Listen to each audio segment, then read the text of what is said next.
Bonjour et bienvenue à une autre émission de Hétérogène.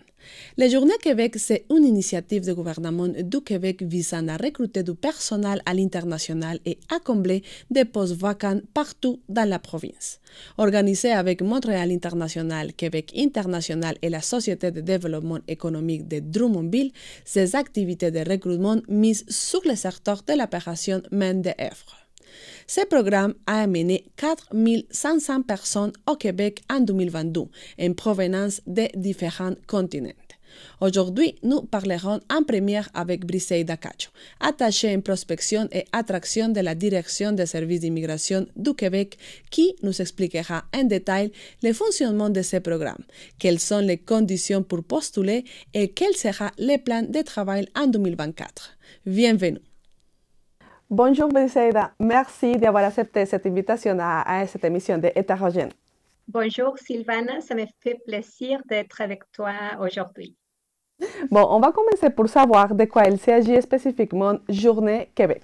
Oui, bien sûr, les Journées Québec sont les missions, les événements de recrutement qui sont coordonnés par les ministères de l'immigration, de la francisation et de l'intégration et qui s'organisent en collaboration avec nos partenaires non gouvernementaux tels que Montréal International, Québec International et la Société de développement économique de Drummondville.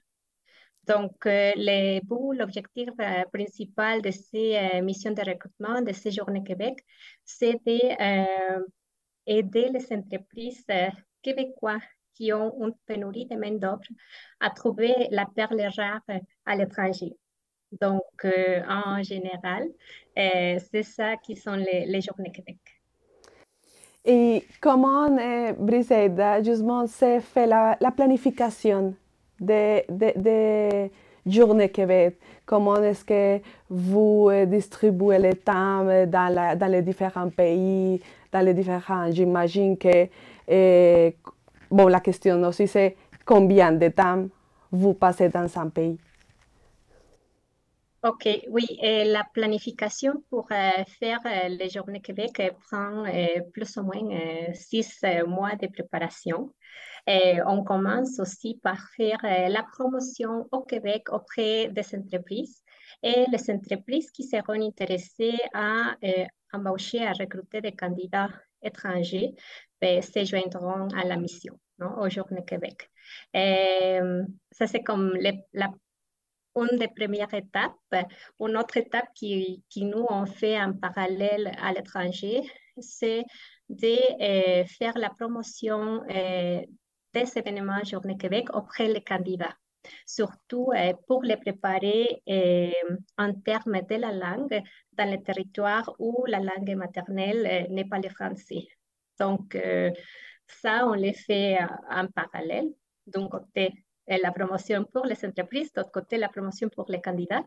Mais après ça, oui, une fois les entreprises se sont inscrites, les entreprises vont inscrire dans la plateforme de recrutement ces offres d'emploi disponibles. Les offres d'emploi doivent passer une étape de validation. La validation et la révision la fait les ministères. Et une fois que les offres sont validées, on peut commencer dans l'étape de promotion pour recevoir les candidatures de la part des candidats. Habituellement, les temps pour recevoir les candidatures durent 5 semaines, plus ou moins. Et dans ce même temps aussi, on continue à faire la promotion dans nos différents territoires, non? Ou dans les territoires où les Journées Québec va avoir lieu. Une fois qu'on reçoit les candidatures et que le temps de promotion aura fini, toutes les candidatures reçues vont passer à une étape de présélection. Et c'est l'entreprise qui va faire la sélection finale pour inviter les candidats à faire une entrevue, soit une entrevue en virtuel ou une entrevue de façon présentielle. Des fois, les Journées Québec et les entreprises se déplacent sur le territoire pour rencontrer directement aux candidats invités à son entrevue. Donc, ce sont les étapes à suivre pour préparer les Journées Québec. D'accord. Et Briseida, si on parlait des personnes intéressées, parle-nous, s'il te plaît, de quelles sont les personnes ciblées pour cette campagne de recrutement. Oui, dans les Journées Québec, le gouvernement a ciblé euh, des différents secteurs qui, bien sûr, sont prioritaires pour le développement économique du Québec. Donc, les secteurs prioritaires sont la construction, les soins, santé, services sociaux, aussi les services éducatifs, aussi des gardes à la petite enfance, la, et la technologie de l'information. Donc, dans nos journées Québec, ce seront les secteurs prioritaires qui seront présents auprès aussi des entreprises. Et les profils peuvent varier selon les besoins des mêmes entreprises, mais généralement, ce sont les secteurs auxquels on cible aussi auprès des candidats. Mais sont toujours des travailleurs qualifiés. Mhm. Oui, c'est ça. Non, c'est pas toujours le cas. Ça peut varier. Oui, des fois, les entreprises cherchent des personnes avec des études universitaires, mais il y a beaucoup des offres d'emploi qui cherchent au niveau technique et, et même aussi à niveau secondaire, à niveau DES, pour aller au Québec et oui, combler ses besoins de main-d'œuvre. Même si la personne ne connaît pas les intérêts ou les besoins du Canada, toute personne peut postuler son profil. Oui, ben, la personne qui postule devra de le faire à une offre d'emploi pour laquelle la personne a certaines expériences et aussi certaines formations comprobables pour être sélectionnée. Donc, oui, son profil euh, doit matcher Mhm. selon aussi la description de l'offre d'emploi. Donc, ça veut dire qu'on ne veut pas qu'un chef cuisinier, non? Il ne va pas postuler à un poste sur le développement web, non? Donc, Mm. les profils et l'expérience professionnelle doivent être la même selon l'offre d'emploi. Briseida, quel est le processus une fois que la personne est acceptée? Oui, bon, avant que la personne soit acceptée, il y a des petits filtres que la personne doit passer, comme par exemple la personne postule dans les plateformes de Journée Québec et ça sera l'entreprise qui va faire la sélection, comme je disais un peu avant. Mhm. Et si la personne est invitée à passer son entrevue, ben après l'entrevue, ça serait aussi l'entreprise qui va qui va prendre la décision finale. Et j'imagine que les entrevues sont par Internet, par Zoom, par vidéoconférence. Oh, oui, dans quel moment est-ce que l'entreprise prenne contrôle sur le profil de la personne? Oui, bon, les journées Québec se font de façon virtuelle, mais aussi de façon présentielle. Et si c'est de façon présentielle, par exemple, les candidats qui va passer son entrevue, il est invité à une certaine date et heure pour rencontrer directement l'entreprise. Et ça arrive aussi si l'entrevue se fait de façon virtuelle. Non? La personne sera invitée à un certain temps, heure, et on envoie le lien de connexion pour passer son entrevue. Mais après la pandémie, je pourrais dire que la majorité des journées Québec qu'on a fait se sont développées de façon présentielle. D'accord. Et combien de temps prend le processus avant que la personne puisse venir au Québec? Oui, après la personne aura signé son contrat d'embauche, euh, la personne devra commencer avec les démarches migratoires. Et c'est pas juste la personne, c'est aussi l'entreprise. non, qui commence avec les démarches migratoires. Donc, ça pourrait prendre entre 5 et 12 mois dès que la personne signe le contrat et que la personne arrive au Québec. Donc, ça pourrait être un temps plus ou moins long, mais la personne candidate pourrait profiter ces temps-ci pour pratiquer et améliorer son français.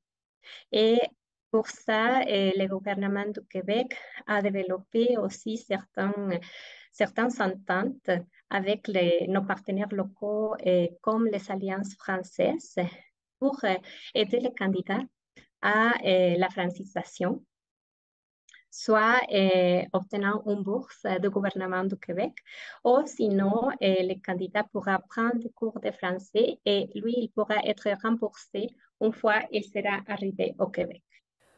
De toute façon, comme tu dis, une fois que la personne soit comme acceptée, oui, et il va avoir une période de temps pour faire la francisation. Et est-ce que ce service, cette alliance de gouvernement de Québec avec les alliances françaises, c'est gratuit?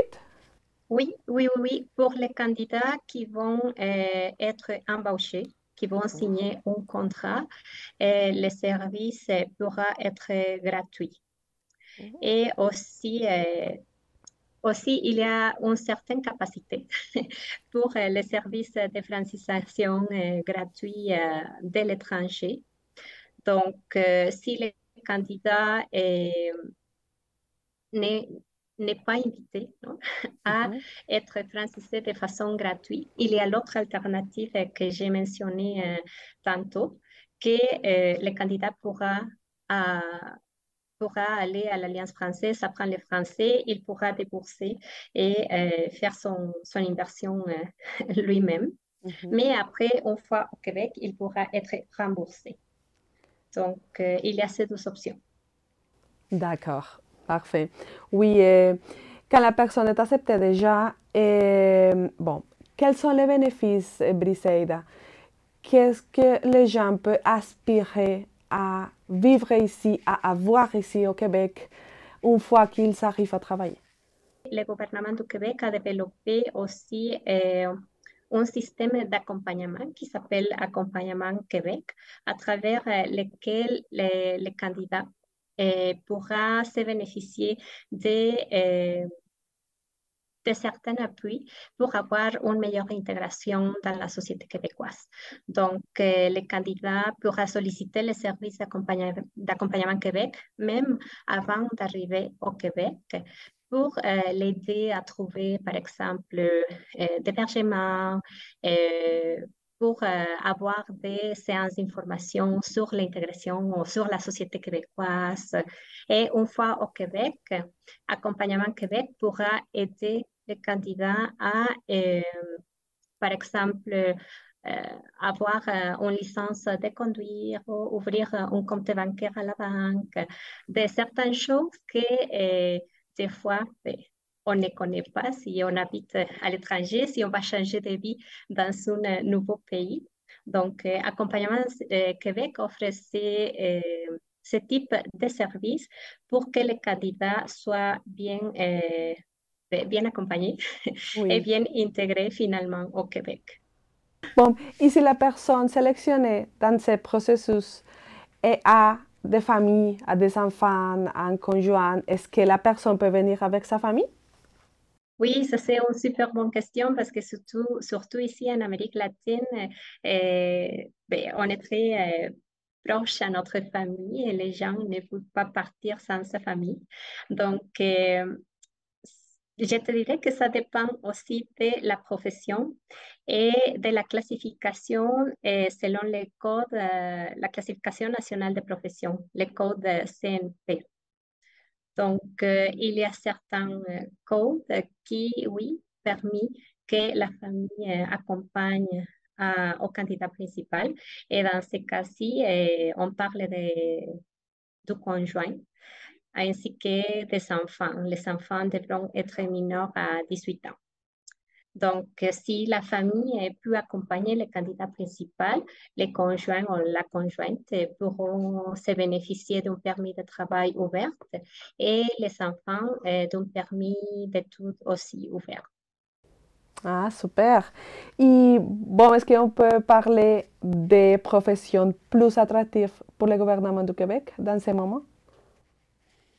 Oui, oui, les secteurs prioritaires pour le gouvernement du Québec sont les soins infirmiers et les services sociaux, et les secteurs de la génie, des technologies de l'information, le secteur de la construction, et le secteur de l'éducation et les services de garde et de la petite enfance. Ce seront les secteurs prioritaires en ce moment. D'accord. Bon, Briseide, pour terminer, est-ce que tu peux nous donner des conseils pour les personnes qui peut-être sont intéressées à se présenter dans cette journée Québec pour peut-être ser plus attractif pour les entreprises? Oui, je dirais que le principal facteur à ce moment à tenir en compte serait la langue. Donc, il faut commencer à apprendre le français dès maintenant pour avoir au niveau de base, au niveau intermédiaire, pour bien pouvoir postuler aux Journées Québec et avoir un profil beaucoup plus attractif pour les entreprises. Donc, il faut bien aussi avoir en tête que quand le candidat postule, quand le candidat participe aux Journées Québec, le candidat va venir travailler au Québec. Non? Donc, la langue officielle du Québec, c'est le français. Et c'est pour ça qu'on motive beaucoup à soit apprendre ou améliorer la langue. Et en plus de ça, je dirais que si le candidat est intéressé, bien sûr, à postuler, je l'invite à postuler dans les offres d'emploi où son profil aura une correspondance. Non? Comme euh, on disait avant, il faut avoir ses diplômes et certaines expériences professionnelles accordent à, euh, à, à l'offre d'emploi que le candidat va postuler. Est-ce que tu peux nous donner des avances sur le chronogramme des Journées Québec pour le début de 2024? OK, oui, on va commencer avec une journée Québec Maroc en février. Aussi, une autre journée Québec Mexique en avril 2024. Journée Québec Brésil avril 2024 aussi. Journée Québec Sénégal en mai. Et aussi Journée Québec Europe en juin 2024. Donc, toutes ces informations sont publiques. On a déjà une programmation établie et les personnes intéressées pourront visiter notre site web québec.ca Journée Québec. Parfait. Briseida, merci beaucoup. Je sais qu'il y a beaucoup de gens qui sont intéressés, mais des fois ne savent pas bon, où il doit s'adresser pour représenter son profil. Alors, merci beaucoup pour toute l'information que vous avez donnée ici à cette émission d'Hétérogène. Merci beaucoup à toi, Sylvana, pour l'invitation et j'espère que toute cette information va être utile aux candidats intéressés. Maintenant, nous écouterons Andrés Molina nous parler de son expérience avec le programme de Journée Québec. Il a postulé comme candidat Sudor et il a été choisi pour une des entreprises de la MRC de l'érable. Dans la région, il a trouvé le projet familial qu'il désirait. Andrés, buenos días y bienvenido a esta misión de Heterogène. Muy buenos días, Silvana. Andrés, nos gustaría comenzar por saber, bueno, qué era lo que hacías en Colombia, cuál era tu carrera profesional y, bueno, cómo esto te encamina a las Journées Québec. Bueno, Silvana, yo llevo una carrera de 13 años de experiencia como soldador. ¿Cómo encontré a Journée Québec? Fue una publicación en Facebook, como en agosto del 2019. Hacía como la invitación para participar en el programa de ellos. Bueno, yo me inscribo, los datos, todo, y ellos ven mi perfil y me hacen una invitación para una entrevista en Bogotá, la capital de Colombia. Eso fue en noviembre, que yo presenté una entrevista con Journées Québec. Y, o sea, pasan 3 meses desde que tú envías la solicitud para que tengas la entrevista aproximadamente y tú tienes que ir hasta Bogotá a hacer la entrevista. En esa entrevista, ¿qué pasa, Andrés? ¿Qué preguntas hace? Digamos que cuáles eran los requisitos que ellos también pedían para poder aceptarte en ese programa. Bueno, ellos pedían, o sea, ellos querían saber la experiencia, nos hacen una prueba de soldadura, y después de la prueba de soldadura pasábamos a la entrevista con esas personas, que eran personas de Journées Québec y personas de la empresa, en la cual me preguntaban, o sea, qué eran mis pensamientos, qué eran mis proyectos, si tenía familia, que si de pronto llegaba aquí a Canadá, qué pensaba hacer, o esa clase de preguntas me hicieron, en la cual yo les respondí pues que yo siempre veía como mi núcleo familiar completo aquí en Canadá, y pues conocer otras culturas. Bueno, te aceptan en diciembre del 2019 y ¿qué pasa después de ahí? ¿A cuánto tiempo finalmente logras llegar a Quebec? Yo llego a Quebec en febrero del 2021. El proceso ahí fue, o sea, yo siempre era mi núcleo familiar, siempre hablaba con el abogado, mi núcleo familiar. O sea, si yo no veía que podía viajar con mi esposa, yo, o sea, más bien no le hacía mucha fuerza como a seguir en el proceso. Entonces me dan la posibilidad de que adelante papelería de mi esposa, la documentación, mi esposa estaba en embarazo, entonces te puedes imaginar uno, o sea, viajar y dejar a su esposa sola y todo eso, no.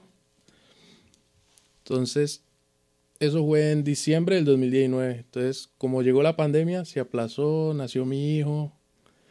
Entonces, ya solo faltaba como un documento para que mi hijo pudiera salir del país. Entonces, yo llego aquí en febrero y mi esposa llega en abril. Andrés, y es que Journée Québec se desliga completamente del empleado una vez llega a Quebec o en algún momento ellos siguen el seguimiento. Bueno, Silvana, ellos, una vez que estamos acá, ellos vuelven y se contactan con nosotros, conmigo, y se ven interesados pues cómo nos sentimos, cómo llegamos, cómo nos sentimos. Eh, Ellos nos regalan así, por ejemplo, el link para presentar el examen de conducción. Ellos nos explican cómo solicitar la Karma Ladí, el número NAS. Claro que esa parte la empresa nos ayuda mucho.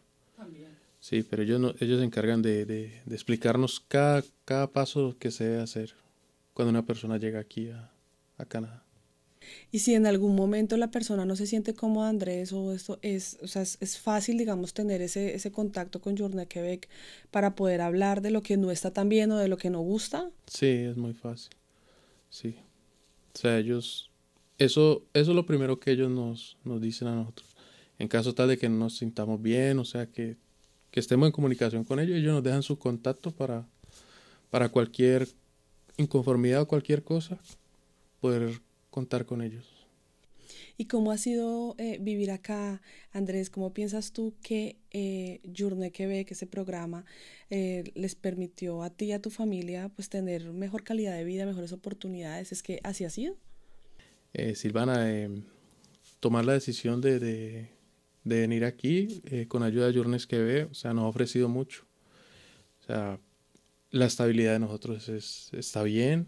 Mi esposa rápidamente consiguió un trabajo, está en una buena empresa. Vemos que, o sea, nuestros hijos van a aprender fácil una lengua diferente a la de nuestro país. Sabes que es importante. Ha sido un cambio totalmente grande porque pues en nuestro país la situación, sabes que es un poco más difícil. ¿Y qué consejos le podrías dar a las personas que están en este proceso y quieren venir acá? ¿Qué útiles, a dónde pueden buscar la información? De pronto reforzar un poco si uno debe pagar, qué no debe pagar, justamente para evitar los fraudes que muchas veces pues ocurren en los sitios de internet.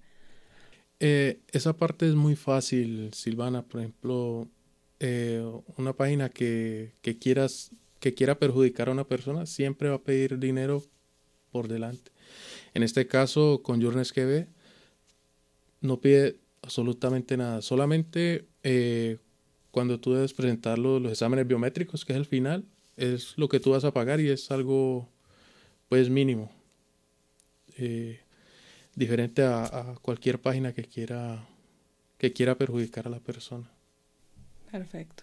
Andrés, muchas gracias por haber estado con nosotros en esta misión de Heterogen. Muchas gracias por toda la información que seguramente es de mucha utilidad para otras personas. Muchas gracias a ti, Silvana. Entre septembre 2023 et juin 2024, le gouvernement du Québec souhaite recruter plus de 3000 travailleuses et travailleurs étrangers temporaires à travers des 10 missions Journée Québec en Europe, en Afrique et en Amérique latine. Les efforts de recrutement sont concentrés sur les territoires francophones et francotropes afin d'attirer des personnes qui pourront s'intégrer plus facilement à la société québécoise en français. Rendez-vous la semaine prochaine pour une autre émission de Hétérogène, l'espace de l'information, mais aussi des histoires.